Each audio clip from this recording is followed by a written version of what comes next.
second to go for the win. He got it. The Cougars win it. Number one remains number one. Cougars reset. Jackson again finds it. And the Houston Cougars go from the first floor out to the Sweet 16. Stick it in your pipe and smoke it, baby. Yes!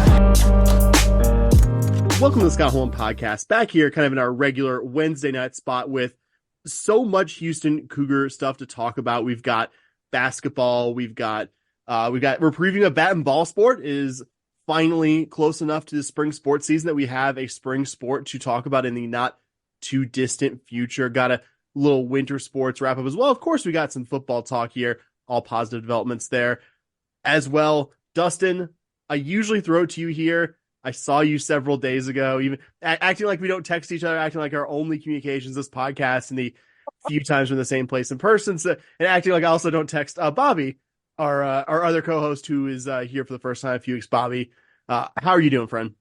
I'm good, man. I'm good. It's so nice to be back in my own house. It's nice to be in town. It's nice to be on the podcast with you guys. So I'm not going to go too long here. I know we have a lot to talk about. So, but I'm doing good, Sam. I'm doing good, bud. Dustin, have you gotten over the anger of me having you be second billing here to tell me how you're doing, friend? I'm already just exhausted because my weekend was Saturday and Sunday, getting up early for plane flights both days. So that didn't really get the weekend in terms of the normal rest. And now you're making me just tired and angry at the same time. I can't believe you would ever throw it to Bobby. The disrespect is unbelievable. I'll be fuming the entire rest of the episode at least. I didn't put in 9 years to go second in the intro, Sam. That's what's happening as soon as we hit pause. There's nothing else we'll talk about that will upset you. It is strictly this. It will strictly be this moment that upsets you. The only unhappy moment of the podcast by far. Gotta get to housekeeping here at the top. Mention our friends at the 1012 Network, at TN12 Network, wherever you social media, or wherever you get podcasts as well. The 1012 Podcast, a number of sister Big 12 podcasts. Of course, going to mention our Patreon, patreon.com/SHPAWDcast, little 16 cents a day or more. If you feel so inclined, you could support us financially, producing a weekly Houston Cougar podcast and just earning our undying appreciation, if nothing else, in addition to access to premium podcast content. And of course, going to mention, Dustin and I were just in their general vicinity. Charlie Hustle, our friends from Kansas City, makers of incredibly comfortable, incredibly unique vintage collegiate apparel, including a great Cougar collection. Bobby and I are both wearing Charlie Hustle stuff right now. Bobby wearing the fantastic Cougars crew neck. I am wearing the red with State of Texas outline from their original release. Bobby also was throwing to his Charlie Hustle sticker on his drink cup. One more time, Bobby, give it for the people who are watching at home. Of course, in addition to the many great things I've already said about them, makers incredibly comfortable vintage wearables, a Cougar collection, all that good stuff. You, the listener, the watcher, however you're consuming this podcast, can save 15% by using our promo code SHP15, SHP15 at checkout. You're going to look good doing it. You're going to save a few bucks by listening or watching our show, and I think we can get behind all that stuff. So that's Charlie Hustle, charliehustle.com on the internet, where you can find, for the, I think, third time here in a minute, incredibly comfortable, incredibly unique vintage collegiate wearables. Guys, let's talk some Cougar sports. We have literally, I think, a half dozen or more sports to talk about. A big Cougar men's basketball game, certainly to lead off, but it didn't go entirely like we wanted to, though. At the risk of speaking for you, Dustin, I think still a cool experience, multi-years in the making. I think we'll remember that trip more than we remember just the general details of a basketball game where U of H was not in it for very long. Yeah, there's a reason we talked about how hard it is to win at Allen Fieldhouse, and that certainly showed. But yeah, had a great time at the game. My lovely partner came with me. So I saw Sam at the game as well. We were sitting near each other, drove to the game together. So fantastic life experience. I mean, just an incredible whole other level of loudness. The thing I keep telling everyone to try to explain how loud it is there. Like, I clap very loudly. Like, when people go to games with me, they will, for the first time, they'll usually comment, like, you have a very resonant clap. You clap loud. And like when that place got loud, I could clap in front of my face and not distinctly be able to make out my own clap among like the noise. That is how loud it was in Allen Fieldhouse. It was remarkable. But just yeah, great experience. And I don't know if it was the atmosphere or what have you, but we saw Houston fall behind early. The Cougs called timeout when it was 23-11, and it's kind of funny. I mean, it was just me thinking about Kansas just shooting ridiculously throughout the game, which they did. It was 23-11. That was kind of the game. Like it basically was dead even from there. That was 12. It finished 13. We just saw kind of the lead bounce back and forth between Houston would get it down to 9 or 10. Kansas would push it back to the high teens. Houston would get it down. Kansas would put it back. It just kind of bounced around and then ended up about where we were. I think it was 8 or 9 minutes into the game when it was 23-11. So, just a tough start to the game and just tough game defensively is kind of like I alluded to. The big story in this one is just Kansas not missing very many of their shots. They shot 68% in the first half. And you thought, wow, that's definitely the best half of shooting they're going to have in this game. And then they shot 70% in the second half. And I think it was a combination of getting the best consistent looks that anybody has gotten against this Cougar defense. And I think it was also them making a much higher percentage of those looks than they probably would on their average. I think even a Kansas fan would admit that they shot a little better than anyone expected them to that day. But I think the thing that worried me going into the game was just Kansas's combination of size and passing ability. And when Houston does that aggressive defense, if you've got tall players that can go up and make really good, really quick, really accurate cross-court passes, sometimes you can get good looks against this Cougar defense, and Kansas did that to perfection. So, tough loss for the Cougs. Obviously, it's the first loss of the year that they weren't really, at least in it at the last closing seconds like they were in the losses to TCU and Iowa State. The first, loss that was kind of a foregone conclusion with a few minutes to go already. But definitely going to make an interesting rematch when they come to the Fertitta Center at the end of the year. Going to be real curious to see what that looks like if Houston has more of an answer for Kansas's offense the second time around. But kind of like we said, you pencil in Allen Fieldhouse. It's like, what, if you can get that win, great. That'd be wonderful, but you kind of pencil those in as L's for most years, and this is Houston kind of found out why on Saturday. Yeah, for me, like you said, Kansas shooting out of their minds. It's very rare do you go in when a team shoots 68% against you. Typically, when you go in at halftime of that, don't you normally just go, well, they can't shoot 68% the entire game? Like, that would be ridiculous. Like, no one does that. They're going to shoot 35%. It'll average out somewhere in the 40s. And then they shot 70% to shoot 69%. Just absolutely insane. And I tweeted this during the game because I was in an airport in El Paso watching the game, which Sam heard that whole breakdown of the disaster that was me watching the game at the El Paso airport. But just watching the game, it just felt like we got out-Cougared, right? They beat us on the boards. They beat us. It was a mismatch, like you said, Dustin. If you got a big man who can pass it out, they were winning 50-50 balls more than we were. They pointed that out a lot on the broadcast, and it's one of those times where you're just like, yeah, absolutely. It's not that you can depend on 50-50 balls or anything like that. I don't think that this team, I don't think U of H got out schemed in this one. They didn't get out hustled. It just, sometimes a team shoots 70% and there's not much you can do about it. You could definitely tell these are the baskets they shot on all the time, that they were comfortable in. And, the fog's the fog for a reason, right? It's tough to win there. Y'all's report on how awesome the atmosphere is just, I tell myself I should have gone all the time, but, with everything that happened, I'm glad I didn't. But I tell myself that I need to go to that one. But like you said, Dustin, it's a mismatch for us. That's something that we've had trouble with since Sampson got here. If you got size and you got big men who can pass the ball well, our pressure defense isn't built for that. And we don't have the guys who have the length to defend a 7'2" guy. We just don't, right? Where we make up for it is in pure hustle, going in, being aggressive, doing all that you cause the big man to stumble a little bit. But this game, they had the big man who didn't stumble. right? He was able to your point, Dustin, pass it out of the high pressure situations, hit the guy in the corner for wide open threes. When was the last time you saw us give up a big time alley oop like we gave up in that game?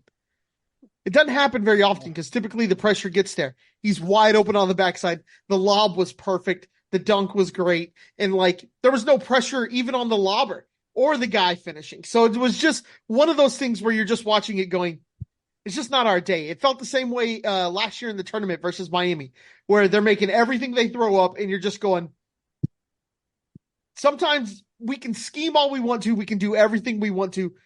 But sometimes their guys are just going to knock down shots. And when they're shooting at 70%, it happens. I mean, they were making it with hands in the face. They were making it wide open. We just got out Cougared. It just felt like watching the game that we just got out Cougared. And sometimes that happens.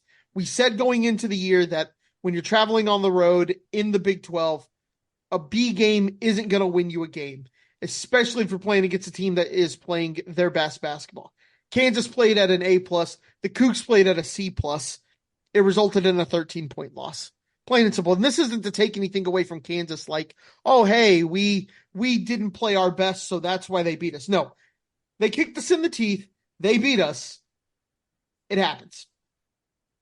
That play you mentioned a moment ago, Bobby, the alley-oop, I felt like that one happened in slow motion in front of me. It was just like, and it just had a half a second to be like, oh my God, this place is about to explode. And then it happened and it just like deafening noise. And you're like, this is not, that wasn't the first time I realized in real time, like this isn't going to be our day. But to go back to what you talked to at the beginning, Dustin, yeah, I just wanted to confirm what you said. Allen Fieldhouse absolutely has the goods as a home court atmosphere. This isn't one of those deals where a place develops a reputation, then like lives off of that reputation. I mean, I want to compare it to something for, last November, I went to the Vegas Grand Prix and made the decision, foolish though it may be, I think I was mentioning that to your lovely partner, Dustin, to at least consume some of the race without the earplugs, that I was a good boy and wore for most of the rest of the time that I was watching the race. The only thing that I compare the raw sound of F1 cars to in person was the noise at Allen Fieldhouse on Saturday. The place was loud, and it wasn't just because the home team spent most of the game beating U of H pretty thoroughly, though I'm sure that didn't hurt, but I felt like I noticed at a few different points where U of H was starting to show some signs of life. The KU crowd would really get back into it, really start kind of like, oh, hey, we gotta get loud, gotta keep it from getting any closer.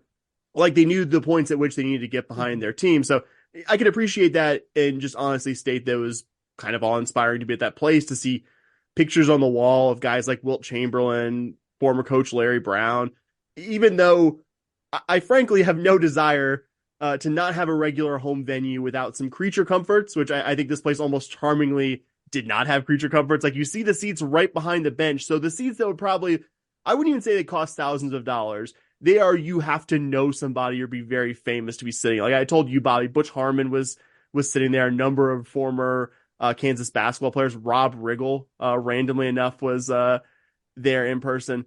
And those are still just like those are still just bleachers. Like those aren't cushy like club seats. Those are sit on hard ass bleachers, which I can kind of appreciate that level of, old schoolness, even if it is not something I want to experience, in addition to the almost hour it took the three of us to escape from Allen Fieldhouse after the game. For the game itself, it's not that U of H didn't have different points where they could have theoretically gotten themselves back into this game. Now, give the guys credit. They didn't quit, clearly, despite a big halftime deficit and really just feeling like nothing was going right for them. But, I mean, let's be honest. Once KU made 9 of their first 10 baskets, with the one miss being a Hunter Dickinson one where he rebounded it and put it back in, I mean, kind of knew that this wasn't going to be a game that the Cougs are going to be able to win, even if you had something better than this C+ effort, which I would agree with Bobby, kind of was my letter grade for this overall performance.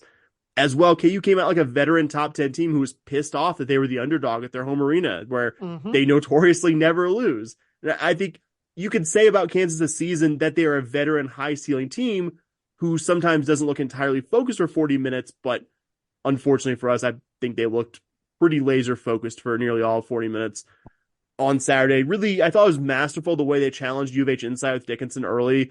He had 3 of their first 4 field goals, and then kind of as U of H went to crash and double, they did a really good job kicking out and finding open guys on the outside. I mean, it wasn't exclusively Johnny Furphy, but I think his 3 for 4 on 3-pointers kind of speaks for itself. And yeah, that's what really stood out for me. Like you said, Bobby, KU hit some tough shots on Saturday, but I think them shooting just under 70% from the field was also a product of them getting more looks than we would ever normally see a team get against the Kelvin Sampson U of H team. And, I think that's not a knock on KU's effort here. I think if anything, I find it more impressive that they were able to get open looks than if they had just gone nuclear and just hit a bunch of contested shots. It tells you that KU wasn't lucky. They had a great game plan and executed with virtually no mistakes. I think 23-11, I agree with you, Dustin. At that point, I was kind of just like, ooh, you've traveled this far and you're probably not going to see a win, which you knew was going to happen, but I think you need to start reckoning with that reality, Sam. But I think for me, the sequence, I'm going to say here, Dustin, Bob, you meant the sequence where I was just like, this isn't happening. Jamal Shea has a wide open breakaway layup at the basket, misses it, and immediately on the other end fouls Johnny Furphy on a 3-point attempt. I mean, it kind of cemented it for me. It just wasn't U of H's day. I mean, again, not that there are the chances to win this. The Cougs got the lead back to single digits. I think it was about 4 minutes left. But just every time, like you kind of said, Dustin, they would get to about 9 or 10, and the Jayhawks would just immediately hit a couple baskets. And you're like, it's back to the teens. And it just never felt like anything was going to happen there. Just did want to single out. I mean, obviously, LJ Cryer going off in the second half. Mm-hmm. Pretty cool. Like, at least nothing else. Maybe this guy is starting to find his shot again. Certainly finding a shot away from Fertitta Center, which has been kind of a bugaboo for him this season. But I want to single out JoJo Tugler from this one. Not a perfect game by any means, but he really got thrown in the deep end when Javier Francis went out early and just hit his head and was held out for precautionary reasons. And Tugler ultimately had to play 34 minutes. Not 34 perfect minutes, but I think for an 18-year-old playing at Kansas, the moment didn't look too big for Tugler. If nothing else, 5 offensive rebounds against a team who won the balance has been pretty good at keeping opponents off the glass. I think it's noteworthy. Kelvin Sampson was pretty tough in his assessment of the team, and I don't think 40 minutes of basketball contradicted that, but I think like you have both said in different words, not a reason to necessarily feel drastically different about this U of H team. No one usually wins at Allen Fieldhouse, even really good teams. Yeah, we talked about, their bench is not that good, but their starting five is probably the best starting five in the country, and they look like it. I mean, Hunter Dickinson had, a fantastic game. 20 points, 8 boards, 4 assists, probably had 4 or 5 hockey. How does he not average 25 and 12? He's a 6'2 guy who can shoot and pass. A 7'2 guy who can shoot and pass. Sorry. No other player on Kansas missed more than 1 field goal. McCullough 7 of 8, 6 of 7, Adams 4 of 5, Harris 3 of 4. A couple guys off the bench, 1 of 2 or 0 for 1. Hunter Dickinson had a fantastic game, and he was the only player that missed more than 1 shot. So that's about how the game went. And yeah, kind of like we said, I think that it's plenty a combination of both Kansas having a game plan and executing it perfectly, and Houston not having its best defensive game, and then also, regardless of the shots you're going to get, Kansas just hit a ton of them, because usually it doesn't matter. Even if you're playing a below average defensive team, you usually don't see a team shoot 69% from the field. So it's just kind of a combination of things. And honestly, I think one of the thoughts I had coming away from this game, kind of my last thought for this one, is just that I'm glad that we got them in Allen Fieldhouse first, because seeing the way Houston dealt with Kansas's defense and the game plan that Bill Self had, I think that game plan probably beats us in the Fertitta Center if we play the game in the Fertitta Center. And then you got to try to go even out the matchup by winning at Allen Fieldhouse, which you don't want to have to do with your revamped game plans. Now, Kelvin Sampson's going to have some things to think about. He's going to have a different defensive game plan when we face Kansas the second time, I'm fairly certain. And I think Houston will have a decent chance of getting the win on the last day of the regular season in the Fertitta Center. So, we kind of talked about it in the preview, playing with house money. Would have loved to see the Cougs, get the dub, but Kansas turned right around and lost to K-State on Monday. Houston back in sole possession of first place in the Big 12. So I think that's kind of tells you that hardly the end of the world to lose this one, even by a game that was in double digits pretty much the whole way. All right, well then that'll move us on to a game that Houston fared a little bit better, and that was their Tuesday night home win over Oklahoma State, 79-63. The definition of a deceivingly close final score. Houston led 74-46 with 6 minutes to go. The Cowboys would close the game on a 17-5 run to make it a little closer. And the game, I don't think we need to talk about that much. We all thought Houston was going to come out angry and send Oklahoma State, and they did that. We knew Jamal Shea was going to bounce back in a big way after one of his worst games of the season. He did that. But I think what we need to talk about is Kelvin Sampson's ejection. Should we just jump into that? Quick question, because you were there. You were physically there. were you so focused? Did you see him like take the run up from like his coach's area to the like other side of the court? Or were you like focused on the play and then just like, oh shit, Kelvin Sampson's like in the middle of this yelling at the ref? I noticed him like about as he was crossing half court. I was like, oh, that's what's happening here. And then all of a sudden just saw him in the face of all three of those officials, came all the way across half court onto the court to get in the face of not one, not two, but all three the game officials. Yeah, man, it was his first time getting ejected in something like 10 years or something like that, I think. Funny story. I didn't even put this in my notes. I wasn't going to mention this, but I was at work today with in the elevator with a coworker who I've never talked about sports with before, and he kind of was like, oh, how was your, because we see each other every day, like, oh, how, did you have any fun last night? I go, oh yeah, I went to the U of H game, and he immediately was like, I saw on the news that Kelvin Sampson got ejected. Man, he looked pissed. So I go, oh yeah, man, he did not get cheated. It was his first ejection in like 10 years or something, and he did not get cheated. It wasn't a Scott Drew at Baylor. Can't believe he got tossed for that little cheap one. Oh no, he got his money's worth. He got his money's worth. You cross half court and then get in the face of all three officials and do not meet. You're not gonna get to coach the rest of the game. Which honestly, understandable. If you're across half court, it's understandable you get tossed. I get it. No, I have criticisms of the refs for that game, but one criticism I do not have is that they tossed Kelvin Sampson. He gave them absolutely no choice in the matter on that one.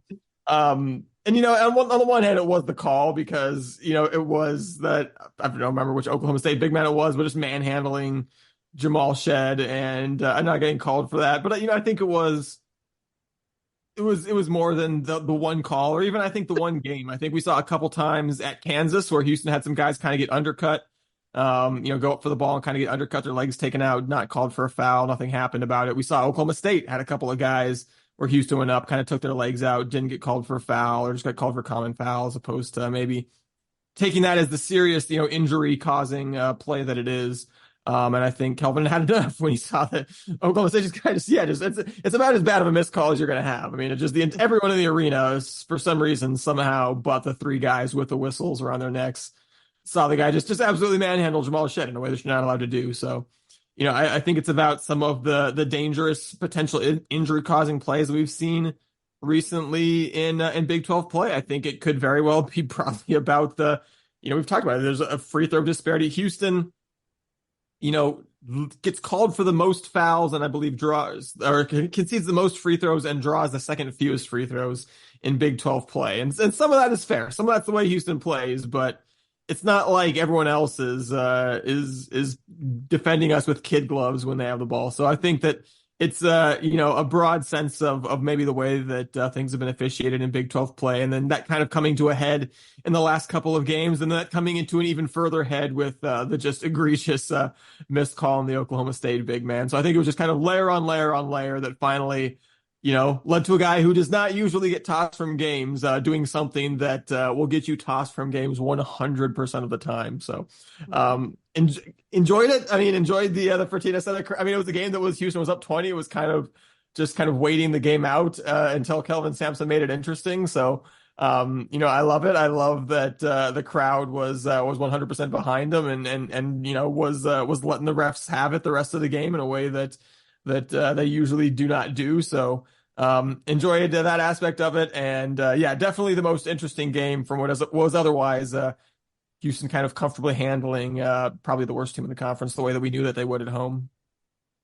Yeah, just incredible to watch. My favorite part, and Go Cougs pointed this out.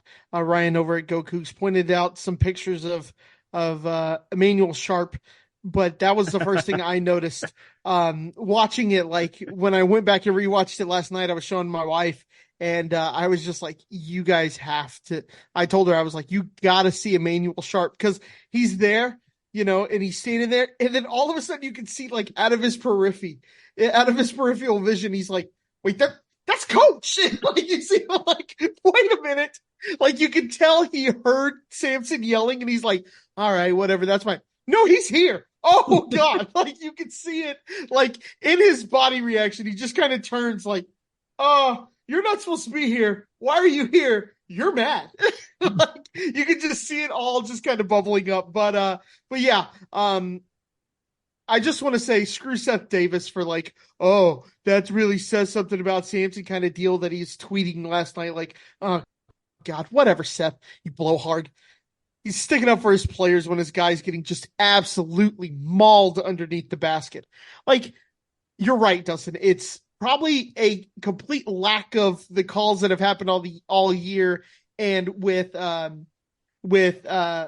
Mac getting fined and everything. Like, it finally is coming to a head. You could say that, and I totally believe it, that it wasn't this one foul. But if you're going to get tossed, that missed call is one to get tossed on. Yeah. It was so bad. It is so bad to miss that call. He's getting absolutely mauled underneath the basket. Just shoved. You might as well just put your hand and give him a full shove with what he was doing. I'm not surprised that's the call that made Sampson lose his ever-loving mind last night. Yeah, I think we try to avoid too much ref blaming in this show, but I've never seen Kelvin Sampson this incensed with officiating. I don't think we're forgetting a previous incident. I mean, the last time any U of H coach or staff member got ejected was in early 2020, that fracas during the game with Tulsa, which we won by 30-something, where Alvin Brooks and Mikhail McLean both got ejected from that one. I mean, and Sampson gets a very occasional T, but it's not at all a common occurrence. And like you said, not a cheap one either. And I think, I'm not saying that's a foul. That's always a foul call. Like completely agree with you both. It's a very bad missed call. But I think amplifying how bad of a call it was is that just the tickiest touch fouls that were getting called on Javier, getting called on J1 Roberts, getting called on JoJo Tugler last night, that all of those were foul. Like, I mean, I'm not saying in a scenario missing that's a good call, but if you're really letting him play loose, if this is blood sport rules basketball, I mean, it's not great, but at least it's consistent. But to have one in just the slightest thing getting a whistle, and to have that of all things not get it, like, I agree with you both. It's a combination of just like, I think Kelvin Sampson seeing and not liking what he's seen this season, and just one especially shitty call, or it's just like I think I've seen people say like, oh, well, he was up 20. I don't think that was part of the decision calculus. I think he was that mad regardless of the specific scenario. Maybe in a close game, he decides, no, I gotta stay here. I can't give them 6 free throws. I don't know. I can't get in Kelvin Sampson's head there, but I kind of agree with what our friend Ryan Coug said, that this wasn't a situation specific thing. This was him reacting very strongly to a bad call. And I would also encourage anyone listening to read, Ryan did his daily blog at gocougs.com kind of about this topic. And something he harps on a lot is that these officials, who, again, will note, this is not the same situation as football where you have like one specific crew per league. Like, you have officials contracted to multiple different leagues. Like, you don't have Big 12 officials or American officials. You have overlap between, guys who work certain leagues. Usually there's some geographic basis too as well. People on the West Coast working Western leagues and stuff like that. But this is not a Big 12. This is guys contracted to multiple leagues, and guys, I think more importantly, working absurdly compressed schedules. Tony Padilla, who I believe is the most senior guy in this crew, guys, was literally working an OT game in Manhattan, the Kansas State game on Monday night. Tuesday was in Houston for this game. He was in Morgantown Saturday for BYU West Virginia, and Sunday was in Tucson for Arizona Stanford. Dustin, you and I just did plane trips to KC back to our respective cities. Bobby, you in your professional life do a fair amount of plane travel and just did a bunch of it for leisure/family reasons. Guys, can you fucking imagine doing as much plane travel as Tony Padilla did, seeing as much airport as Tony Padilla did, while working a job as physically demanding as being a college basketball official and being even close to 100% effective at it? No chance, right? Like, nope. I had to give myself a rest day on Sunday after that KC to Vegas and back, and I work a desk job. There's no way officials can do their jobs effectively, because Tony Padilla's thing isn't like an extreme example. Like, there are guys who work like 12 games in 13 days and stuff like that. Tony Padilla, yep. The schedule I just laid out, like, it might seem extreme to you. I guarantee you could find several other officials around the country who are doing something very similar in terms of back and forth and working X number of games and X number of days. Again, no way that the very officials, who we, depend on to have the sport officiated in a non-arbitrary and effective way can do this. And I think people above those officials' heads, because these guys, these guys need to make money off this too. I do understand if it's like, hey, I need to make a certain amount of money to justify doing this job. This is very essential to the sport's existence job, but there needs to be some way to do this while not, I think impoverishing the guys who do it professionally. I mean, back to the game itself, I don't have much to say about U of H. Glad that U of H won. It was never in doubt for the entire game. Glad we saw Jamal Shed back to something looks more like Jamal Shed than we saw on Saturday, Kansas, where he, I think, struggled relative to expected. And I also like the Emmanuel Sharp. This was something I saw in the Kansas game.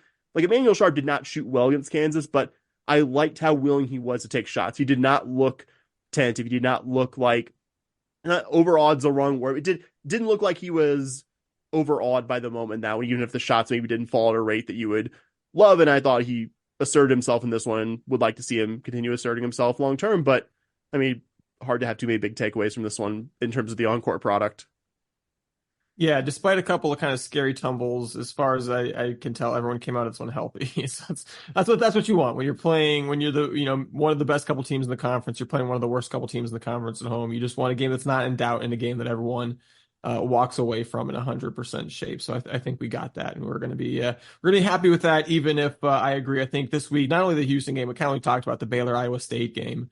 Has really like raised a lot of questions. I think, when you see even the coaches and administrators starting to talk about like, hey, we need to do better than what we're doing officiating wise. Yeah, I agree. I would love to see something in terms of, being a referee is an athletic, feat. We have rules. We have how often athletes are allowed to play games. Those things are scheduled on purpose so you don't burn these guys out. And it's clearly past time to have some sort of base, structure in place for officials to not be flying cross country and playing so many games in so few days. Yeah, they really need to just kind of make it regional, and you deal with these 3 states, you deal with these 4 states, or whatever it is. If you live in Texas, then you deal with Texas games only, or Texas and Louisiana, or something like that. One thing that our brethren at the 1012 network, the mothership, had a really interesting tweet on the story. I couldn't tell you the details. It's blanking me. It's escaping me right now, but they mentioned that like this is the first year that they're ever actually grading basketball referees. And it's like, how is that a thing? Like, what? It is certainly an oversight. I will say that by the conference head office. So moving forward for Houston, they'll be at Cincinnati on Saturday. The Bearcats are 4-5 in Big 12 play. They have a couple of double-digit wins over BYU and UCF, but are just 2-5 in the rest of their games, which have all been decided by 5 points or fewer. Interestingly, maybe their best and worst performances of the Big 12 season might have come in their last 2 games when they first lost at West Virginia and then won at Texas Tech. And on the year, they've lost to teams that Houston has beaten in Dayton, UT Austin, and the Mountaineers of West Virginia. The only one that went the other way is that they beat TCU, although that game was at home and in overtime, whereas, of course, Houston lost to the Horned Frogs the last second on the road. And, when you think Houston versus Cincinnati basketball, you kind of can't help but think back to when Houston first started getting good under Kelvin Sampson. Mm-hmm. Cronin was still at Cincinnati. These teams have had some really, really fun games. We describe them as a rock fight every single time, I'm fairly certain. But as Houston has really continued to take off, Cincinnati has fell behind with the bad hire of John Brannon. And he and now current head coach Wes Miller have lost their last 6 games against the Cougars. And only last year's 75-69 home win for Houston was the only one that came within single digits over that span. And what I think is both exciting and scary is that I think that this Cincinnati team is back to being able to get into a rock fight with Houston. When these teams have their rematch at the Fertitta Center in a few weeks, I'll be more bullish on Houston chances, but playing Fifth Third Arena when Cincinnati is good, like I think they are this year, that's a tough task. That's squarely in the, any 1-point win is a good win territory. And part of the reason why I say that this is going to be a rock fight is that they're back to winning with their traditional strengths, which are defense and rebounding. This is a top 20 defense per KenPom, and they're one of the best rebounding teams in the country. 8th best offensive rebounding rate, 13th best defensive rebounding rate. So they get you on both ends. Mm-hmm. And like we talked about with Kansas, another team with really, really good size. They quite often have 6'11", legitimate big man Victor Locken out there alongside 7-footer Aziz Bandiego. I'm a little. The pronunciation, guys, is band-ae-go. I don't know how you pronounce AE, so Bandiego or 6'11" Jameel Reynolds, and then they have 6'8" Simas Lukosius and 6'7" Josh Reed and 6'6" Dan Skillings, who's just fantastic rebounder, all at the three. So, this is part of why they're good on defense, is because of that size, but that's also kind of what worries you on the other end. Are they going to have similar success to Kansas in terms of passing over the top of Houston's attacking defense and finding open guys? So, like I said, just Fifth Third Arena with Cincinnati, 4-5, the record doesn't jump out at you, but like I said, no one's beaten them decisively. That's a lot of close games and a couple of big wins. So definitely any win that Houston might be able to find on Saturday is one that you're going to be happy with. Yeah. I'm glad you mentioned kind of the history there, Dustin, because if you're a younger U of H fan, really your only frame of reference for this series, these U of H Cincy head-to-head, is the Cougs winning 9 of the last 11, not losing any games since early 2020.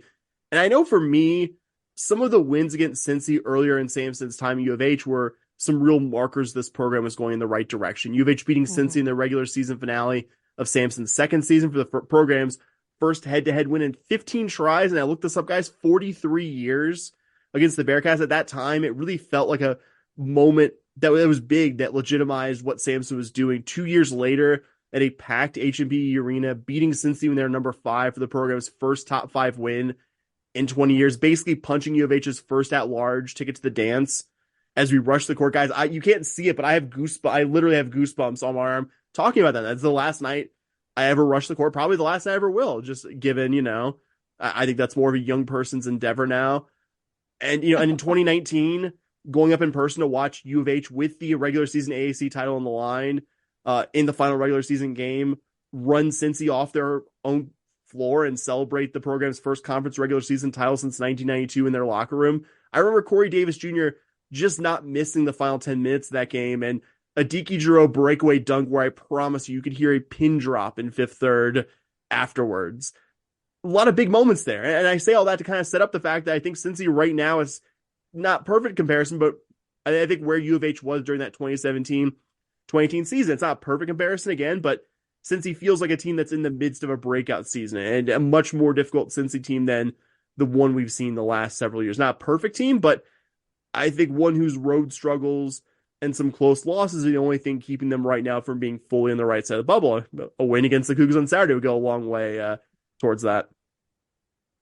Yeah, for me, Dustin, you kind of hit on this. They do a really good job of getting on the boards, and they do a really good job of playing defense. It's going to be a defensive slugfest. So really looking forward to the game. To your point, Sam and Dustin, the history with this is a game that I really, when I first started following Cougar basketball back in 2007, you would have never been able to convince me that a game versus Cincinnati would be a game that I was super excited for. But Sam, you're absolutely right. Some of the biggest wins in the buildup of this program to where it is now were against Cincinnati. Some of the games I remember being the most hyped for, the most excited to win.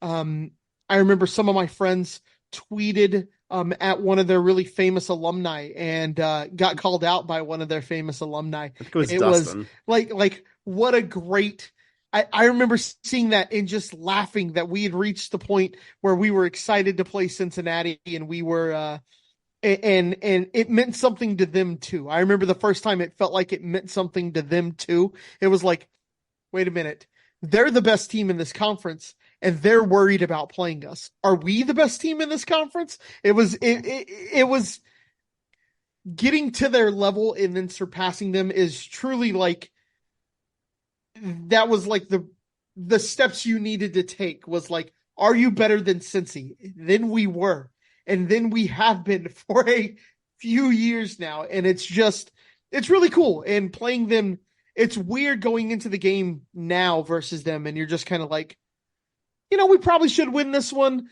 We got bigger fish to fry. You kind of think it and you're this team's kind of dangerous. 6 years ago, it was here we go.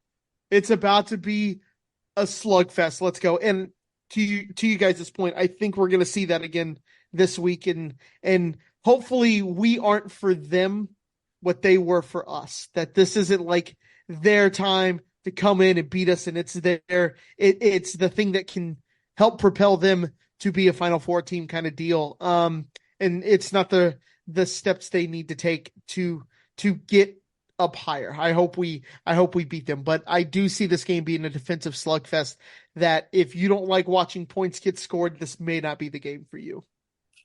Yeah, I was going to say, I mean, it's a 6-game winning streak for Houston. So, I mean, you can be sure that Cincinnati's coach, their fans, their players know that they have a 6-game losing streak versus Houston. At some point, Cincinnati's going to beat Houston, and it is going to be something probably akin to what we felt with a couple of those big wins over those Bearcats. But, would love to say not today to them on Saturday. It'll come at some point, but hopefully that point is not like 12 years down the road. Yeah. Just, genuinely, of all the programs for all the schools that have joined the Big 12 with Houston this year, I don't know if there's a program I'm more excited to have joining the Big 12 with us than Cincinnati men's basketball, because I do kind of, even though it means a tougher game for Houston when we go play there, like I want to see them be good because those games had so much juice. Because if they're good again, if these become really, good, top 25, matchups, that's just, those are going to be fun. You already know all your Texas opponents are going to be automatically got some extra juice built in. I feel like the BYU Cougars versus Cougars has a little bit of extra juice built in also.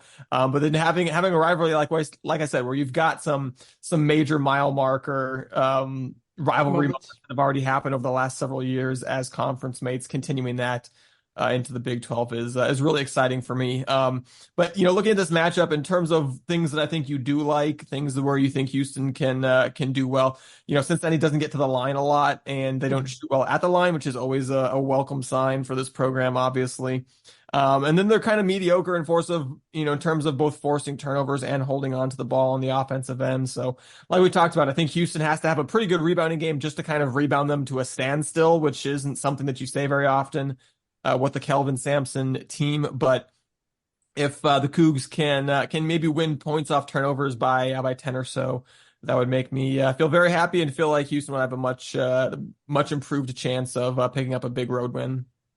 Yeah, I mean, if you want to compare Cincy to the 3 teams that have beaten U of H so far this year, Iowa State, TCU, and Kansas, those are all 3 teams currently inside the national top 50 in offensive efficiency. To dive deeper, all 3 are good shooting teams. And if you want to quantify that, all 3 of them are inside the national top 100 in 2.3-point field goal percentage. All 3 are inside the national top 60 if you just look at 2-pointers. Cincy's well outside the top 200 in both those categories. Also, 2 of those 3 teams I mentioned were some degree of above average at getting to the free throw line. And the one that isn't, Kansas, I think makes up for it by being the best shooting team, it's in the Big 12 certainly, and out of that trio of teams that's beaten U of H so far. Cincy, for all the things they do really well, isn't a good shooting team. They're 273rd nationally in free throw rate, not a team that gets the line a ton. I mean, as U of H fans, we know you can kind of get around that by being a truly elite offensive rebounding team, which Cincy is, which, I mean, I think, again, leaves the door open for them winning this on Saturday. U of H, as great as they are at crashing the glass, not terrible, but kind of average at preventing opponents from getting offensive rebounds themselves. So kind of watching that. And again, this could not be indicative of anything, because since he did just go on the road and drop 75 on Texas Tech in a win, so maybe this is a better offensive team than the team's been on the balance of the year. But those are just kind of things that stood out to me from this matchup, kind of looking at the Cougs against the Bearcats. Yeah, that's exactly what I got. I got the big thing's going to be the boards.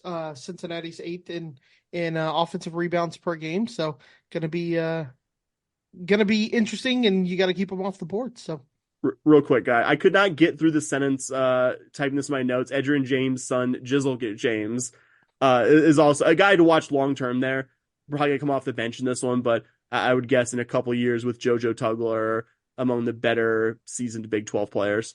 Got to watch long term there. God, Edgerrin James' son is playing college basketball. Guys, we're old. It's not getting better, bud. It's not. Every year that number goes up by 1, and I just feel worse and worse. So good stuff. Speaking of feeling worse and worse. Sorry, continue, Dustin. Speaking of feeling worse and worse, let's transition from Cougar men's basketball to Cougar women's basketball, who lost their only game since our last episode. No surprise, losing to Baylor 83-60. I think our success was going to be losing by less than 20. They didn't do that. They were on pace at halftime. We're within 9 at halftime, but the Bears just continually put more and more distance between themselves and Houston. As we expected, here's my summary because I don't want to go too much into a game that Houston was always going to lose, and it was just a question of by what margin. Houston shot under 32% in 3 or 4 quarters. Baylor shot over 50% in 3 or 4 quarters.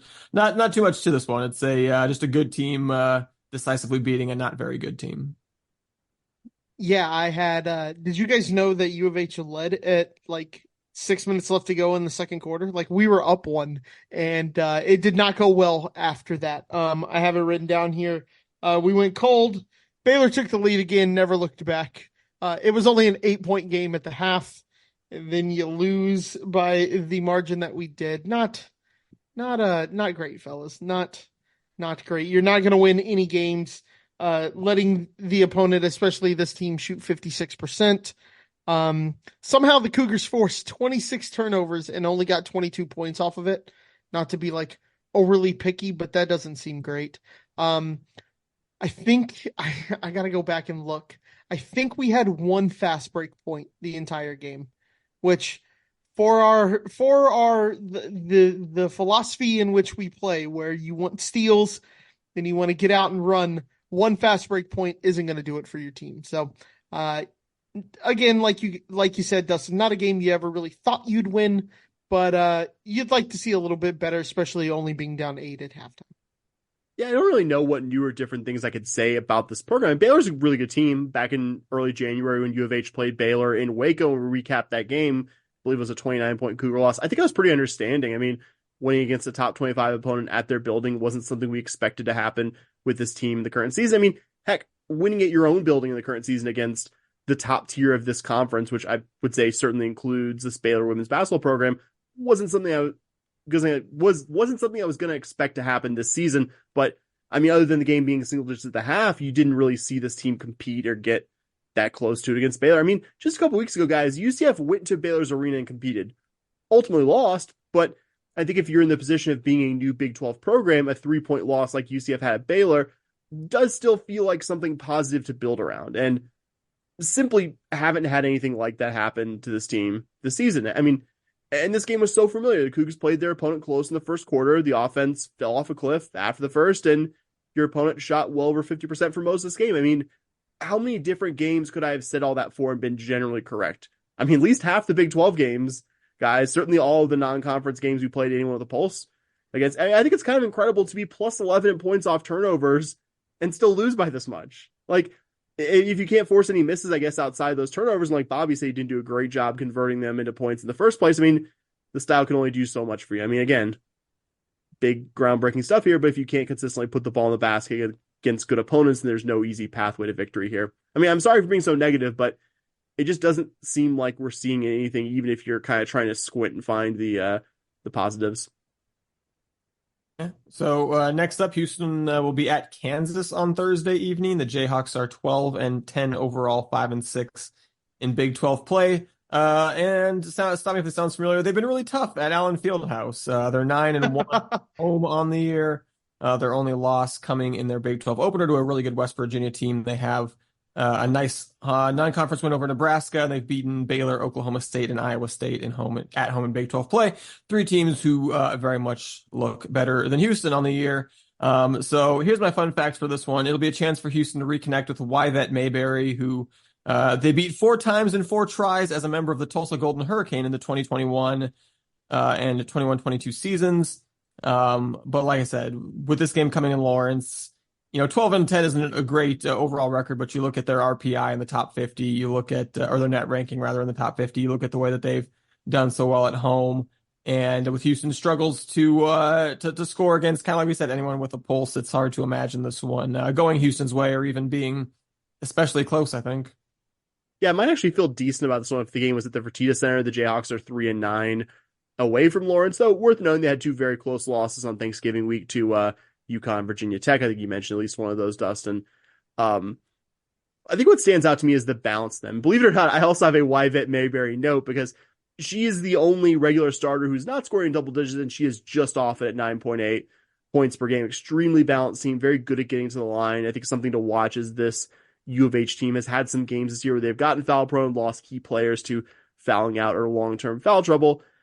Long-term, I know we don't have the stability of player movement as much of a given in any sport as we used to, but I think Jayhawk fans have got to be excited about Samaya Nichols, a 6-foot freshman from Overland Park, which you don't know that part of the world is like just east of Lawrence, leading the Jayhawks at 14.6 points per game. The other individual I want to mention was 6'6" super senior Tiana Jackson.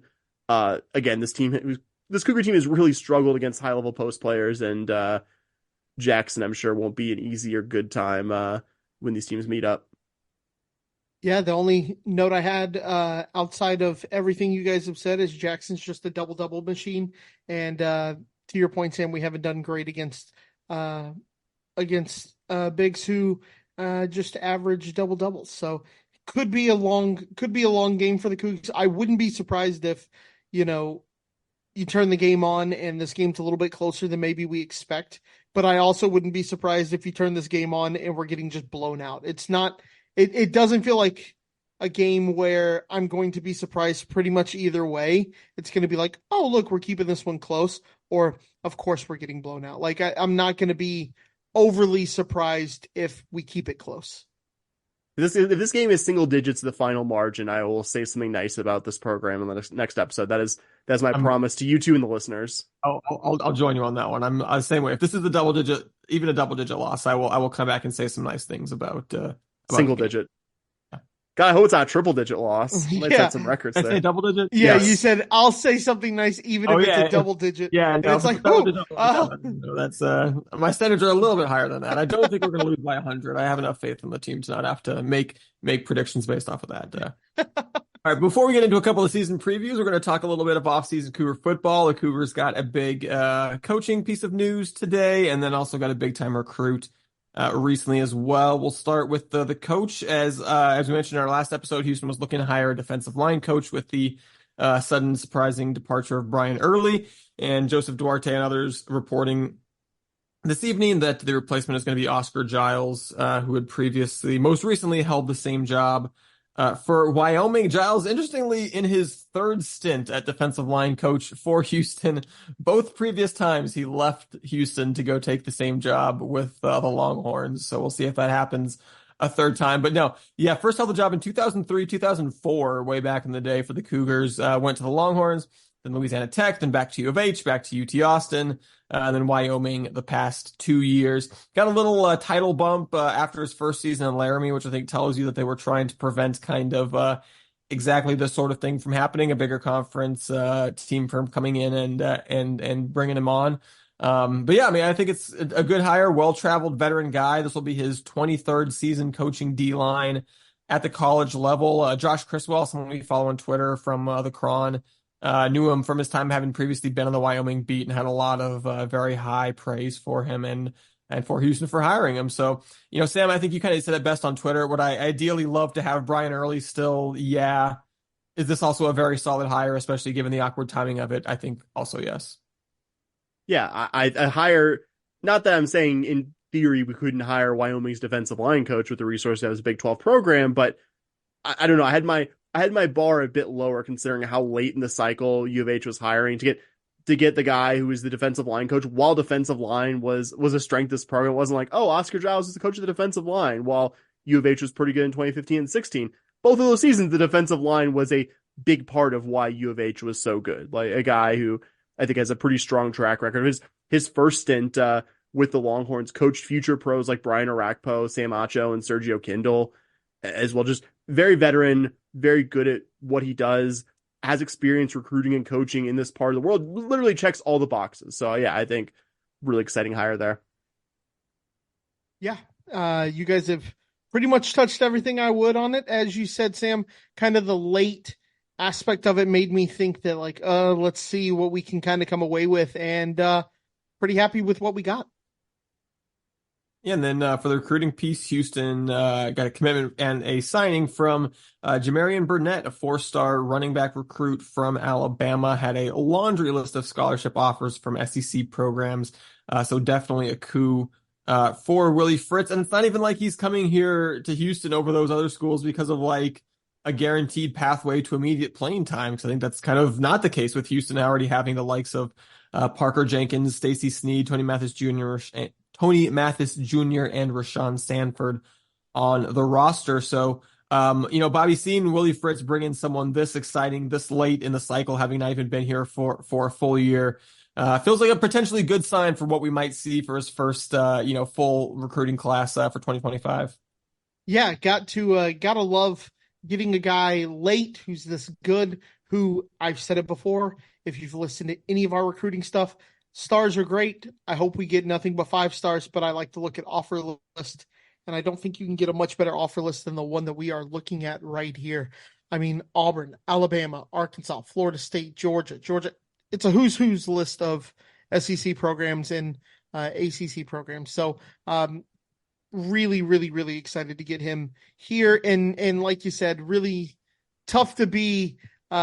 It's hard to lower your expectations and not get too excited. It's very difficult to not get too excited about what Coach Fritz is going to be able to do with a full year of recruiting when he pulled this off in about a month and a half. So really excited that we got him, and really excited for the future of the program. Yeah, it was previously committed to Auburn, where his primary recruiter is current Cougar assistant Zach Etheridge. Despite missing about half his senior year, still rushed for well over 4,000 yards in his high school career. Like Bobby said, incredible offer list.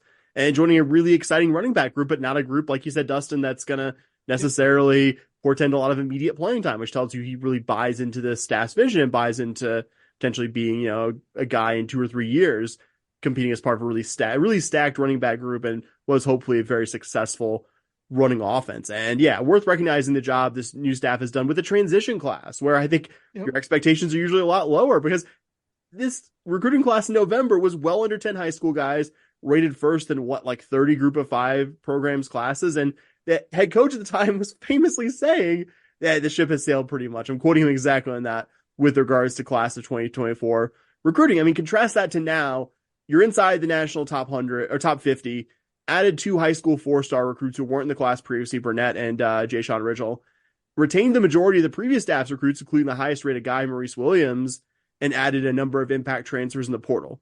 I mean, one class doesn't fix all of what needs to be fixed with this program, but considering the staff has been at it for less than 2 months, I think a really positive data point for Willie Fritz and his staff generally knowing what they're doing in terms of building up a program. All right. Well, I think that brings us to a bat and ball sport. We're doing an honest to goodness bat and ball sports season preview, talking about Cougar softball. Houston enters year 8 of the Kristen Vesley era this year. Vesley, even though I consciously knew this, I hadn't really thought about it in a while until I was doing prep for the episode. Just the second head coach in program history, of course, replacing the OG Kyla Hollis.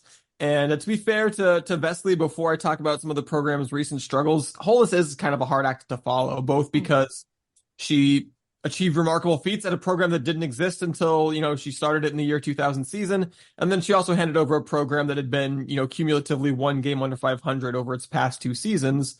But what Hollis did pass on to Vesley was 2 excellent freshman pitchers in Presley Bell and Savannah Hebner.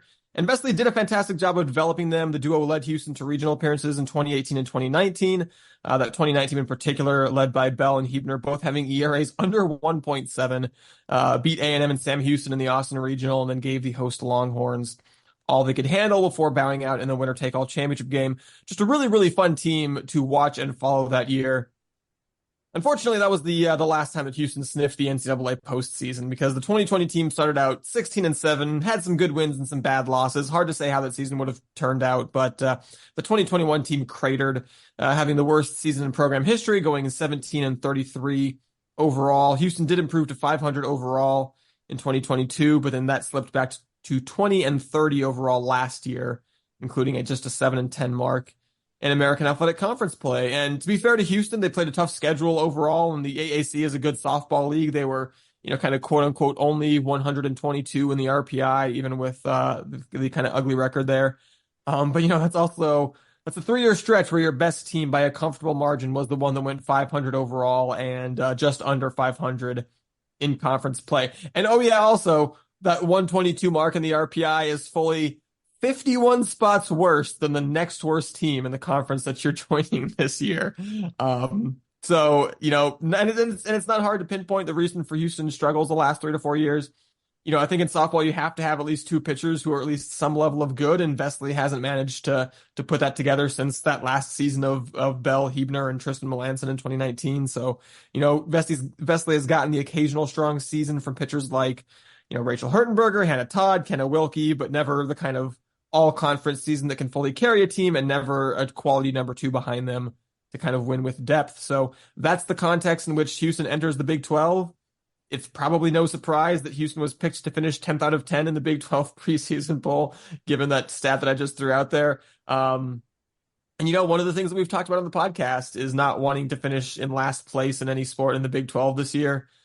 Cougar softball looks like it'd be a threat to do just that. And, while we haven't seen Chris Pesman fire any non-revenue sport coaches just yet, you'd have to think that the seat under Vesely is at least warm heading into the season. So I don't know, guys. Do we see a path to not finishing last here, given the current direction of this program? No. Sorry. No, absolutely not. Okay. I'll just say this. I'll get my negativity out of the way at the top, because there are things to be, I think, positive about this program. I think not to get ahead of ourselves, I think the lineup is a very exciting one. I'm very excited to see what they do with that. But I mean, I didn't see any evidence at the time after last season. I don't see any evidence now for why we kept this head coach around for 2024. And I mean, there are other sports in this athletic department you could, I think, say that for. Baseball, soccer, women's basketball, all the different degrees. You could have asked at least similar questions. But for those 3 sports, even if I don't 100% agree with all those decisions in each case, you could say soccer was entering only its 2nd season under the staff. Baseball was at least coming off 2 seasons that were considerably better than their nadir in 2021, kind of coinciding with softball's, I think, program nadir, at least in recent history. And women's basketball, at least in the last 3 seasons, coming off 2 WNIT seasons and being 1 game away from getting the AAC auto bid last year. There's no theoretical case for me to be made for softball, even somewhat like those 3. U of H had a losing record in AAC play each of the last 3 seasons. And while, like you said, Dustin, the AAC is a good softball conference, I mean, you really only saw U of H very occasionally take a game off of any of the league's better programs. But whatever I personally think of it, this head coach is back with a revamped staff. And like I said, I think some really intriguing new players. And speaking of really intriguing new things, Bobby, we've got a new thing we're going to do with this season preview. Before we get into the nuts and bolts teams, we're definitely going to talk hitters and pitchers and schedule and all the usual stuff, but get something different to talk about. Obviously, welcome your overall thoughts of the program as well, but also welcoming you here to this new and exciting segment that you proposed and Dustin and I agreed to. Yeah, absolutely. We can talk players all we want to. We can talk about the schedule. We can do all of that. But Cougar softball put out the most important tweet that they've put out in a very, very long time, once a year. And it was the walk-up songs for our team. And this excites me more than talking about pretty much anything else. I am a known lover of really crappy music. My co-host can attest to this. That's why I decided to take this project on myself. These 2 guys, if I had to guess, would probably say the Fleetwood Mac song is probably the best song on the list. What, 'cause I'm white? Whatever. No, because I know what you guys like. Okay. So, it is what it is. So let's talk about it. Let's talk about the real news. So the headliners, the ones that catch everybody's attention, obviously are Still Tippin' by Mike Jones. Who? Mike Jones. All right. So we got Still Tippin' and we got Game Over by Lil Flip. Now, if you don't know Game Over by Lil Flip, it's got the Pac-Man song in it. Banger. Absolute banger of a song, right? Those are the ones that catch everybody's attention, but there's some that's kind of slid in underneath here that you should really pay attention to. First is Bidi Bidi Bum Bum. Absolute legend of a song. Banger. If you don't know it, what's wrong with you? It's a classic. Go listen to it immediately. Okay. But another one I don't want you to sleep on is Lip Gloss. Great walk-up song, right? Because it's got the drum, doom, doom, boom, boom. And then it goes, and then the person who sings it goes, "What you know about me? What you know about me?" Right? So you got the bass, you got the "What you know about me." It's gonna be a great walk-up song. Make sure you're at Cougar Softball Stadium to hear that one. Yeah, the snare drum hits, it's great. Put On by Jeezy, another great song. Classic. And I'm so excited. I'm hitting my microphone, guys. And when I thought it would be a Houstonian who had this walk-up song, right? Put On for my city, on for my city. And I was like, it's got to be a Houstonian wearing Houston across the chest. Incorrect. It is for Zachary Dumas. Thank you. My notes are terribly written, right? And I was like, that's kind of weird. She's from Atlanta. Jeezy's an Atlanta rapper, so she's putting on for a city. I get it now. I get it. I'm on board with that one as well. And then, finally, shout out to Halftime by the Yin Yang Twins. Very underrated song. If you don't know it, you didn't play Madden 2011, because I heard the intro to that song and I was like, that's a time and a place for me. I know exactly. I was like, that's from a Madden. I don't know which one it's from, but I know it's from a Madden. And I looked it up and it was Madden 11. So that one puts me in a time and a place. Was very excited to see this list. It's the only playlist I've been listening to for the last 2 days since they released it. I saw it and was immediately like, yeah, we're going to listen to that. So, yeah, very excited for this. Highly recommend you go listen to it. And if you want to feel old, it's a great way to go like, what do the youths like to listen to? And then you'll hear some of it and you're like, yeah, I'm old. This was not made for me. This song was not made for me. All right. I enjoy that very much, but I got to call you out though. You said you knew that you know what I like, and that's why my favorite song on this list was going to be. I got some for this too, by the way. Rhiannon I love it. By Fleetwood Mac. My favorite white person song on this list is actually "Back in Black" by AC/DC. Mandy I knew it. I knew it was going to be one of the two. I knew it was going to be one of the two. For the record, also, "Game Over" by Lil Flip would have been if you were like, you pick a walk-up song from one of these for your, imaginary baseball career, would absolutely be that. I think that's like the perfect like closer song, in my opinion, or one of the perfect closer songs to like come out there, the Pac-Man song, just "Game Over," like all that stuff. See, don't get me wrong, I love the Fleetwood Mac. I love the Back in Black as well, but that would probably be my choice. Okay, so I have to ask before we get deep into the softball preview, what would your walkout song be? If you're a batter, what's your walk-up song? I've thought about this. If you want me to start, I will gladly start. Yeah, go ahead and start. You start. Okay. My walk-up song would be a compilation. You would just choose a random song and you could pick it, right? I'll give you the CDs to pick it from. But Attitude Era WWF theme music. Like, one time hit me with the "If you smell what the Rock is cooking," you can hit me with the "Glass Shattering" of Stone Cold. "It's Time to Play the Game" by Triple H. I mean, the Dudley Boys, you could hit me with all of them. And I'd be like, yep, I would give you WWF The Music Volumes 2 through 4. And I would just be like, have fun, pick your song. That would, Undertaker, imagine you're about to walk up, the bell tolls. Yeah, sign me up. WWF theme music from the late 90s to mid-aughts. So I have my answer to this. This was actually the walk-up song for and Dustin, you were, I believe, at most or all of this series with me. It was the 08 Rice Baseball series where they just like clobbered us. And I believe it was Aaron Luna, who I don't think he had much of a pro career. I think he was in like the card system for a few years, but just an incredibly good player for Rice during Rice's last like really good baseball period. And it was "They Know" by Shorty Low. Okay. But it has like the brass that bump, bump, bump, bump, bump, bump, bump, bump, bump, bump. And I was like, at the time, I was like, this is a really good walk-up song. And he hit approximately 900 against us the entire weekend. And it was just like, this isn't fun anymore. This isn't fun, but also I think this is a good walk-up. So I for some reason like the brass thing. So that's my answer. Dustin. I don't know. I'm sure, I have my closer song. I've always had a closer song in mind, which is he's got ice water in his veins, Sam. That's what he always thinks about. "Save Me Sorrow" by Bullets and Octane is my closer song, but I have not spent time thinking about what my walk-up song is. So I don't know. I would probably come around to something by the Thermals, because that's a band that's got some raw energy that I always enjoy listening to. It always kind of gets me hyped up. So I'd have to think about what the best intro to a Thermals song is and probably pick one of those. My favorite like intro song, closer song, if you want to call it, was Go DJ by Donnie Joseph. Yeah. Come on. It was perfect. It was absolutely perfect. We talked about going to Allen Fieldhouse and having that being like one of the cool bucket list sports moments. A couple times I was in San Diego for Hell's Bells when Trevor Hoffman came out with Oh, it. that's a cool. good one. Yeah. That's cool. That's Oh, cool. that was so much fun. Even though I was cheering usually for the Cardinals, and that was why we were down there because me and my dad are Cardinals fans. So it usually meant the Cardinals were about to lose if Trevor Hoffman came out and they were playing Hell's Bells, but it was you're crying like, why do I like this so much?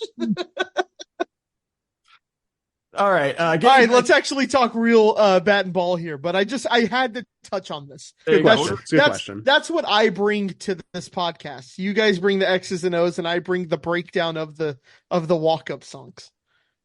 Yeah, so we'll getting back to this year's softball team, we'll start with the pitching because that's kind of what we highlighted in the intro there. And I really just so badly want Houston to pitch well this year, both because, I always want Houston to do well in any sport, but also because I think this team is going to have the chance to hit the ball and score some more runs. But we've seen time and time again with softball, if your pitching isn't up to snuff, it doesn't matter how good your lineup is because you're just not going to outslug teams that have good pitchers and also good hitters. So, excuse me.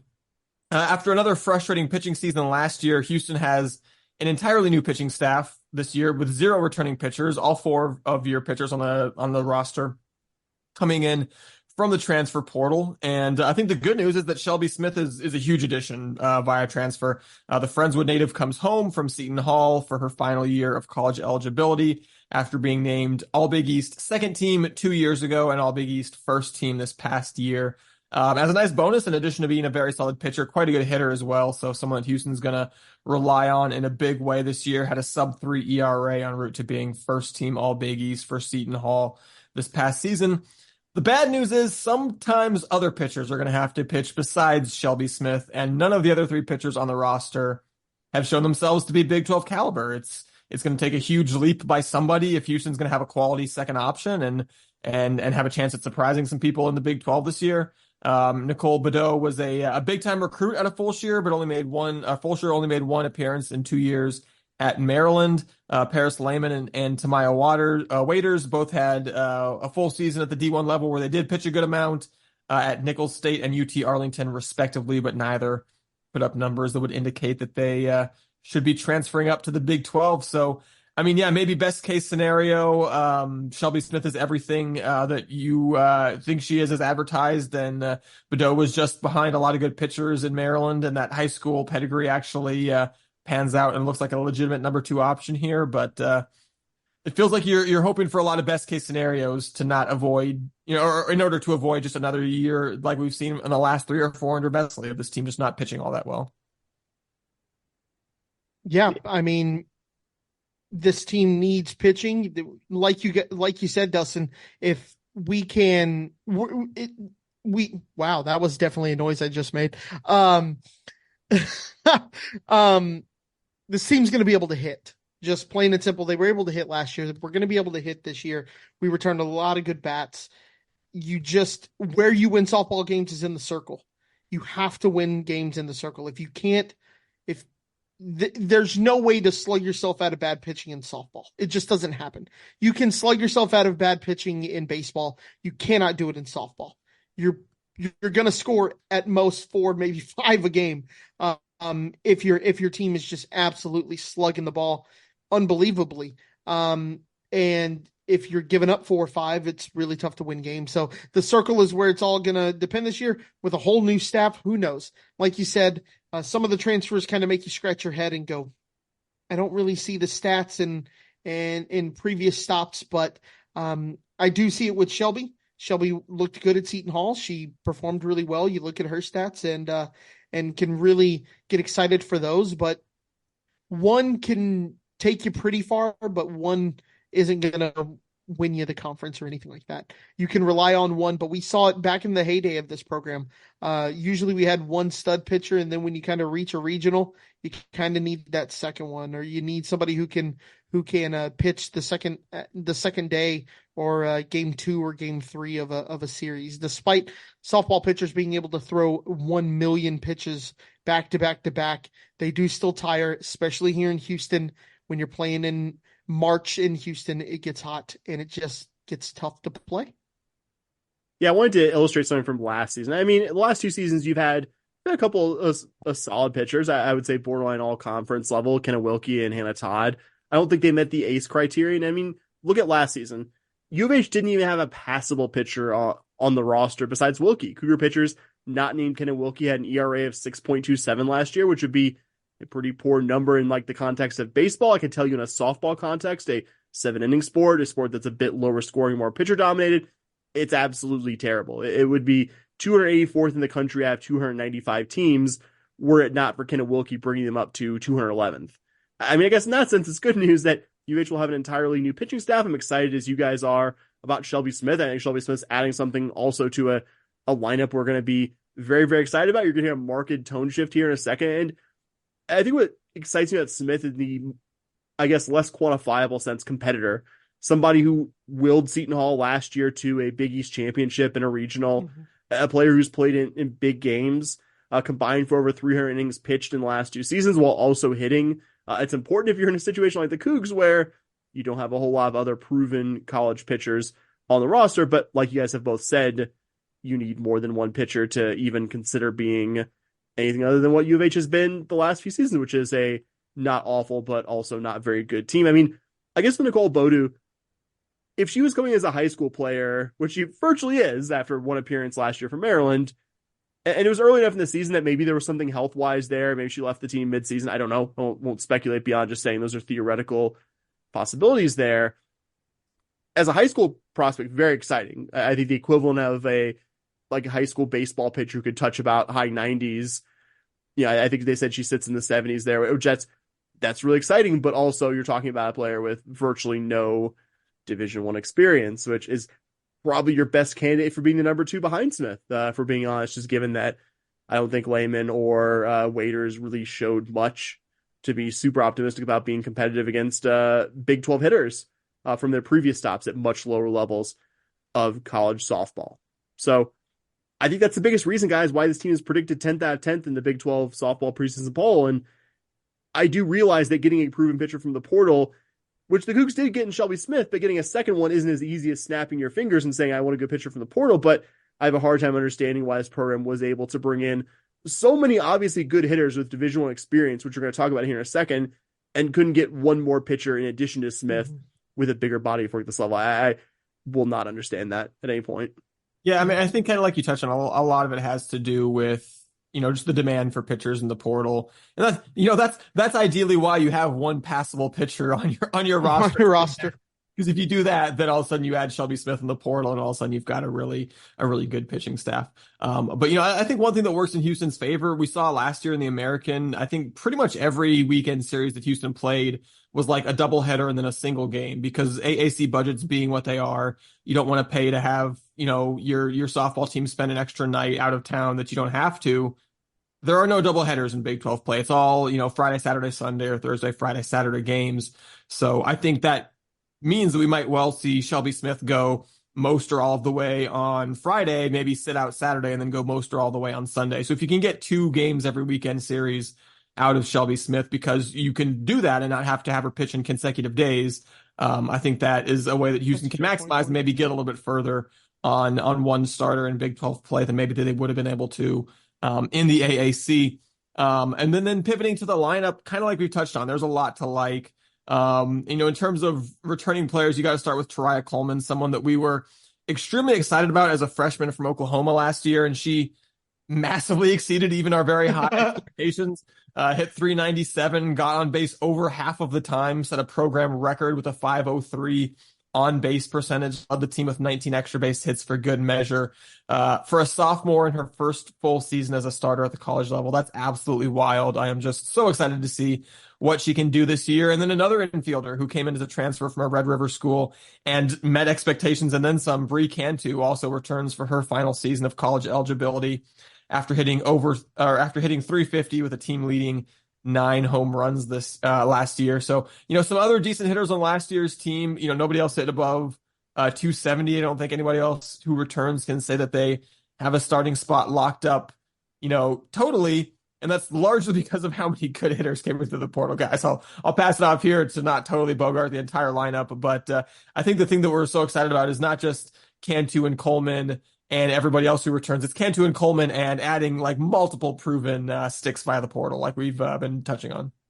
Yeah, staff did a really good job on that front. And there are multiple players I'm excited about, to be clear, from that group of incoming transfer players, but I wouldn't say there are any that I'm more excited about than Jasmine Rowland, a super senior from Arizona State. Hit double-digit home runs both of her seasons at ASU. The last two was an all Pac-12 selection in 2022 on an ASU team that made it to the Super Regionals, hit over 300 with 10 homers last season. And if that wasn't enough, she was an SEC All-Freshman team pick her first college season at Mizzou in 2019, was on pace for a really good 2020, before that season ended due to the onset of COVID-19.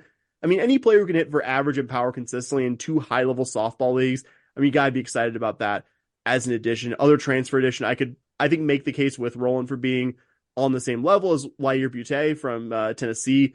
As a freshman, she was one of the top hitters for one of the SEC's best programs, hit 293 for the season with 5 homers, 33 ribbies, and double-digit stolen bases. Hit over 300 against SEC opponents, led the team in hits, runs scored in conference play. Took a bit of a step back last year, but also missed a chunk of the year.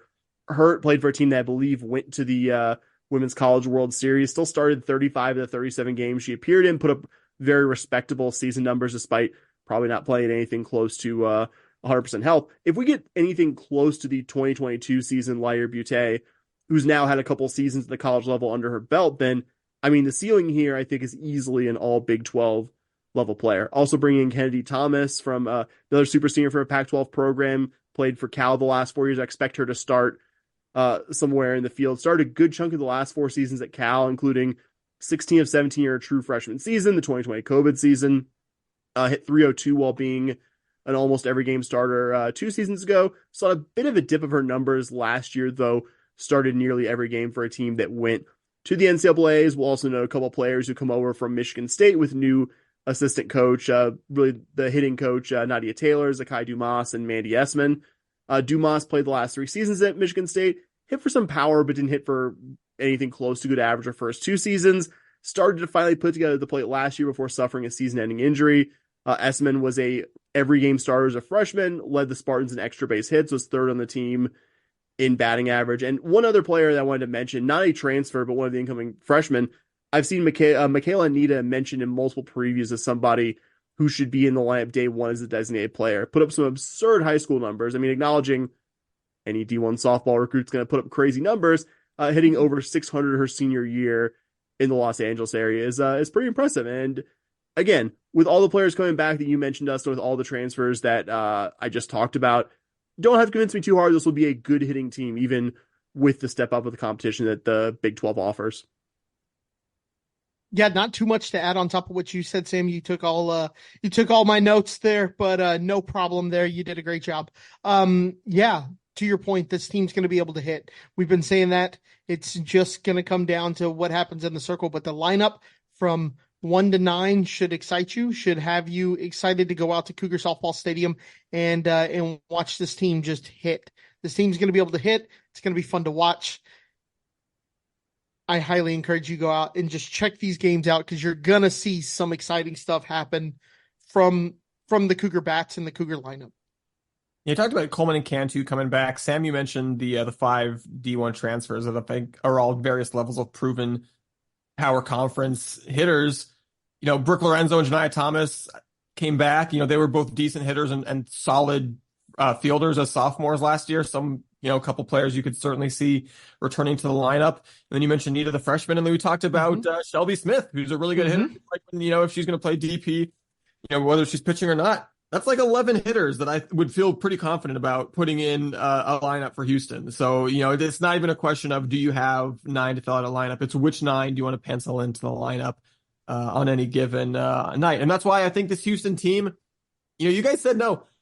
I don't know. I think this Houston team is not going to finish last place. The more I did this preview, the more I think Houston is not going to finish last place in the Big 12. I think is this going to be a tournament team? Probably not. Is this team going to beat the top 3 or 4 teams in this conference? Probably not. But I think when you've got a really good lineup and then you've got, like I said, even if 2 out of your 3, even if you just kind of, okay, we're going to sacrifice the mid game in every weekend series.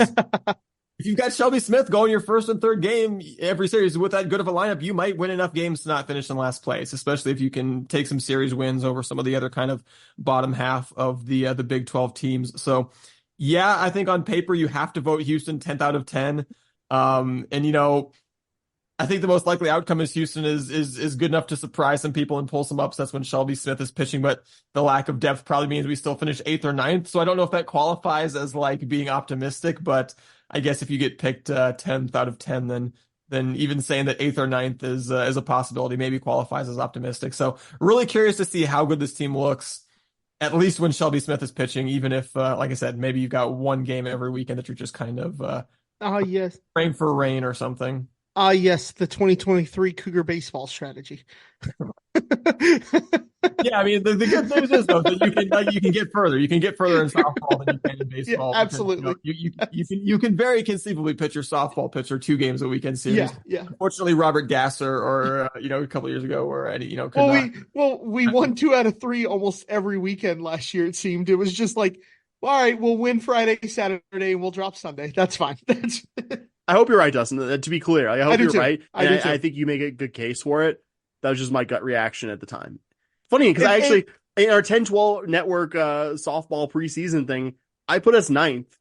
Because I was just like, the guy Iowa State's that much better than us. I'll put us 9th. And the more I dug in on it, the more I did that, I think informed my no reaction to your initial question.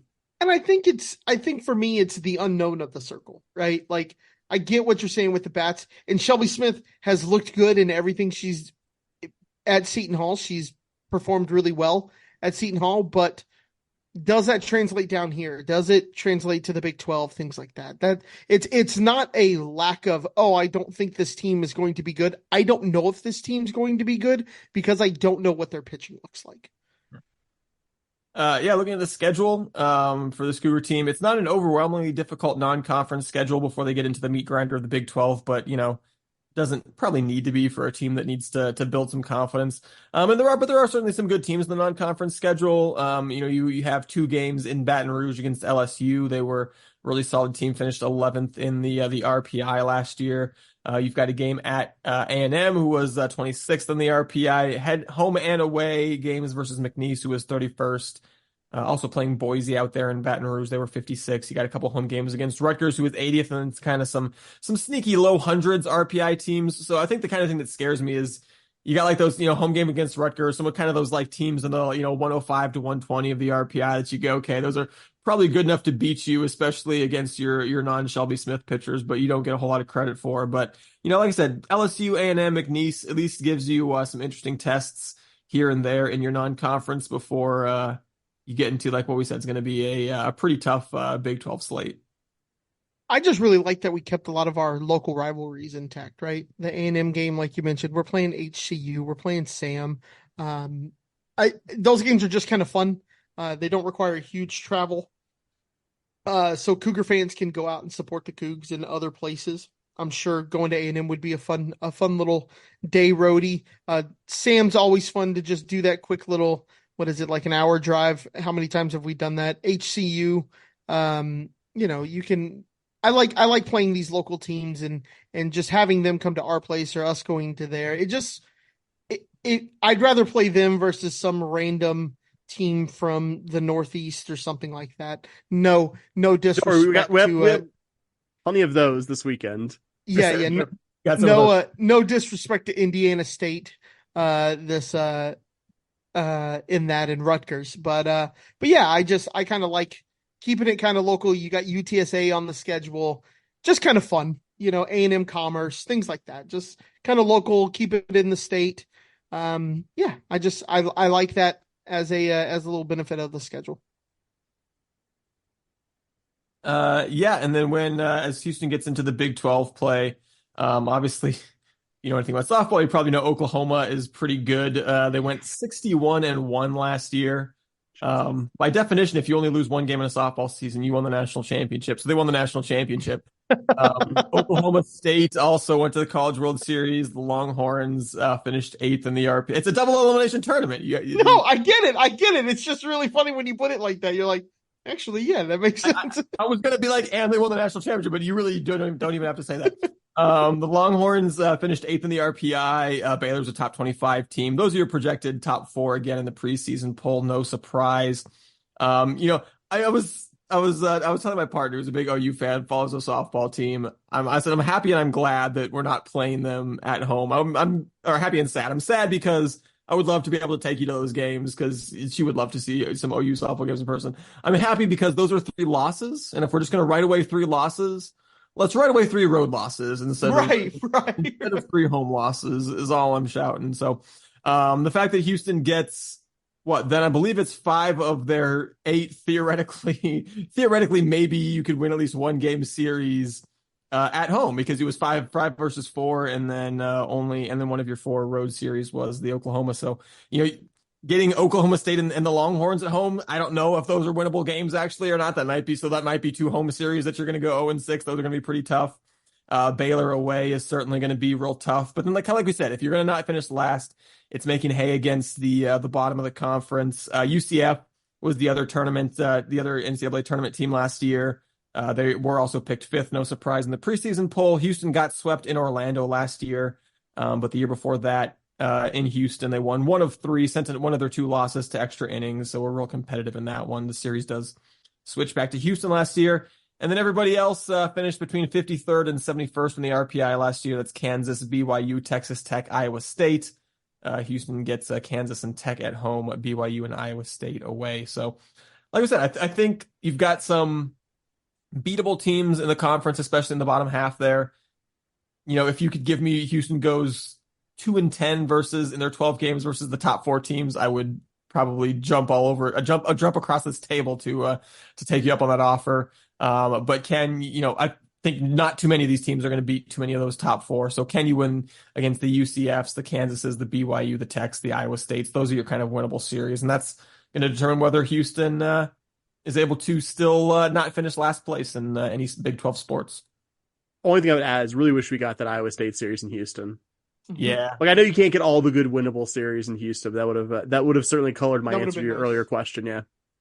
Yeah, and good chance though that's your 9 and 10 teams in some order. So it would have been nice to get that one at home. I agree, but broadly speaking, I think agreed. Yeah, you can't be too mad about how the Big 12 schedule turned out. So I think that's it for softball. So Bobby, I know you want to talk to us about some Cougar women's golf starting. It's let's do it, guys. Let's do it. So besides basketball, yes, we are going to talk women's golf. You guys can relax for a little bit, ask me any questions you want when I'm done. But I do have about 1.5 pages of notes here, but it is a small notebook. So it's not going to take up too much time. So besides basketball, I've got some thoughts, but I'll let you have your full Yeah, for sure. I figured you guys would have thoughts.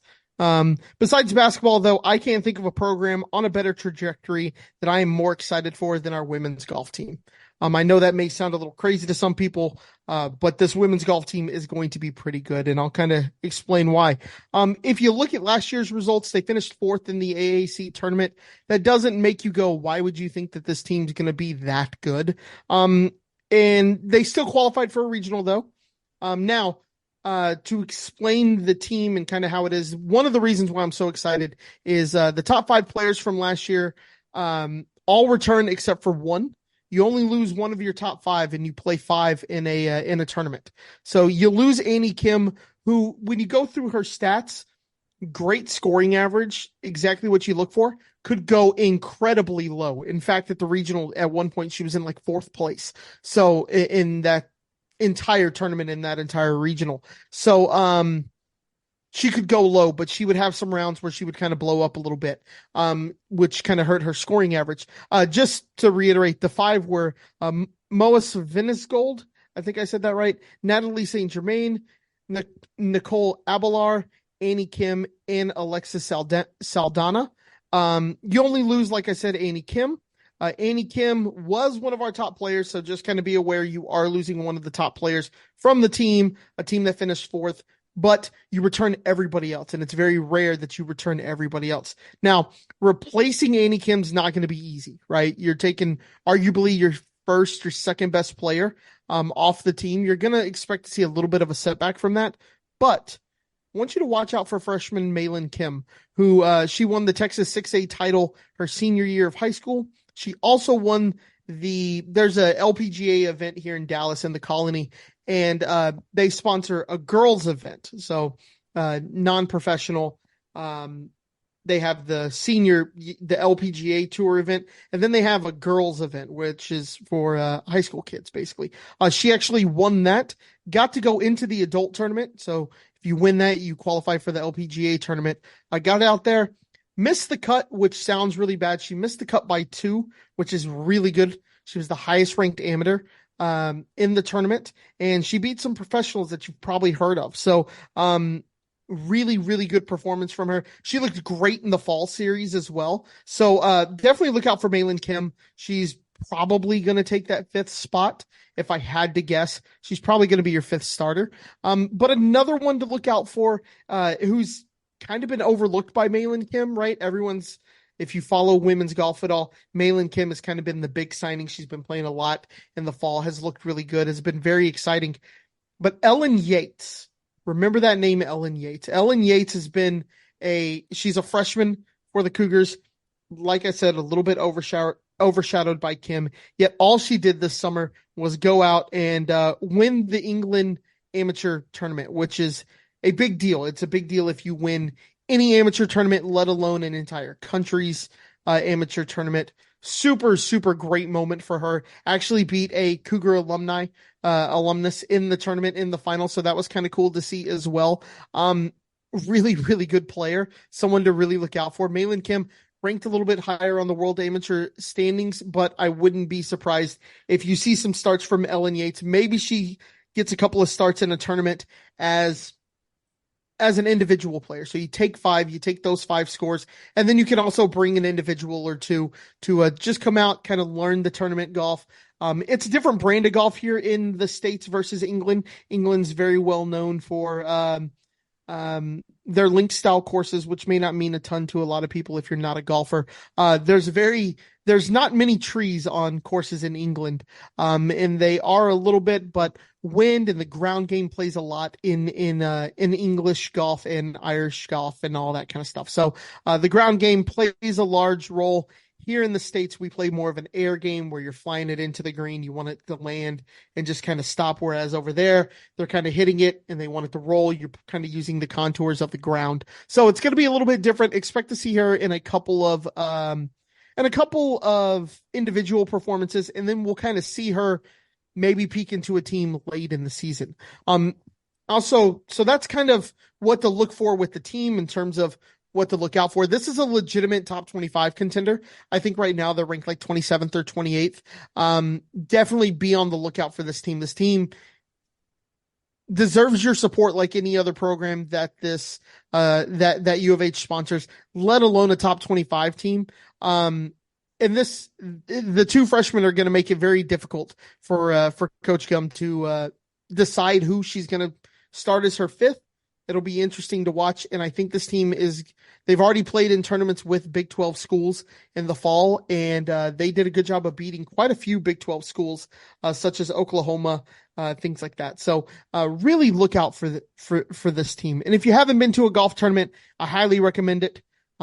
It's a great way to kind of just get outside. If you're somebody who just wants to get outside, going to watch a golf tournament's a great way to do it. You can enjoy the weather, and you get to take a nice long walk if you want to. They're easy to keep up with. You can follow one group. You can stay in one spot, and every golfer will come by you. And you can watch every golfer in the tournament come by. But if you show up decked out in red, this goes for both teams. I'm sure the coaches and the players would appreciate it. Dustin, February 26th and 27th is the Cougars home tournament in Humble at the golf course of Houston, or whatever we're calling it now. Used to be called Redstone. So you get a nice little 2-day tournament there, and a great opportunity for Coug fans to come out and support the team at their home tournament. Again, chance to see a really cool golf course, chance to get out, go for a walk, see where PGA Tour guys used to play, and just kind of be in awe of that. And then Sam, I know you were feeling a little left out, but they are coming to Vegas. I know, yeah. And we've actually talked about that. So go out there, support the team. It's a great opportunity to support the Cougs in a sport that doesn't get a ton of support from the fans in general. So definitely go out, support them. And you got a good team to support. And it's a young team that is looking to break into the top 25.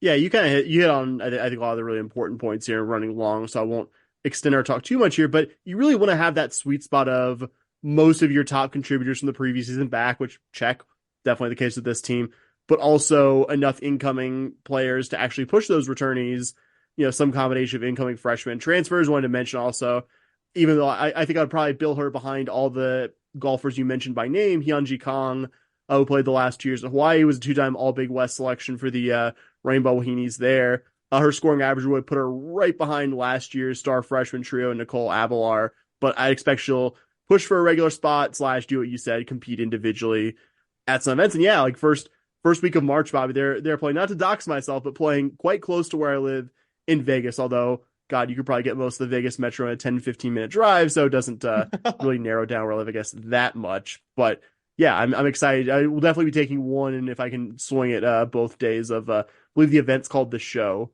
here at the Spanish Trail Country Club.